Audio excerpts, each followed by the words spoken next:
என் பெயர் காளை. நான் எதிரிகளை என் கொம்பினால் முட்டித் தள்ளுவதைப் போல எதிர்காலத்தில் பங்குகளின் விலை ஏறும் என்று இப்பொழுதே வாங்கி வைப்பேன். என்னை அனைவரும் தெஜிவாலா என்று அழைப்பர். எல்லாம் நன்மைக்கே என்ற மனப்பான்மை கொண்டவன் நான். என் பெயர் கரடி. என்னை அனைவரும் மண்டிவாலா என்று அழைப்பர். நான் என் எதிரியை தரையில் தள்ளி அழுத்துவதைப் போல எதிர்காலத்தில் பங்குகளின் விலை வீழ்ச்சியடையும் என்று இப்பொழுதே பங்குகளை விற்று விடுவேன். பின்னர் விலை குறைந்தவுடன் வாங்கிக் கொள்வேன். நான் எதிலும் பின்னோக்கிய மனப்பான்மை கொண்டவன்.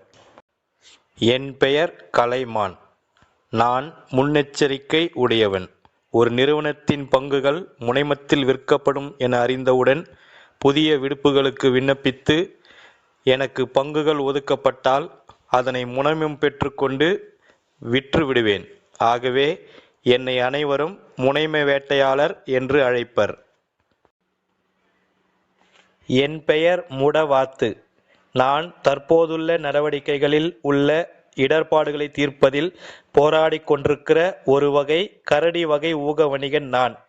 குறிப்பிட்ட நாளில் பங்குகளை வைத்துள்ள எவரும் அதை விற்க விரும்பாததால் எந்த விலையிலும் வாங்குவதற்கு எந்த ஒரு பங்கும் கிடைக்காமல் மூலையில் முடக்கப்பட்ட நிலையில் இருப்பவன் நான்.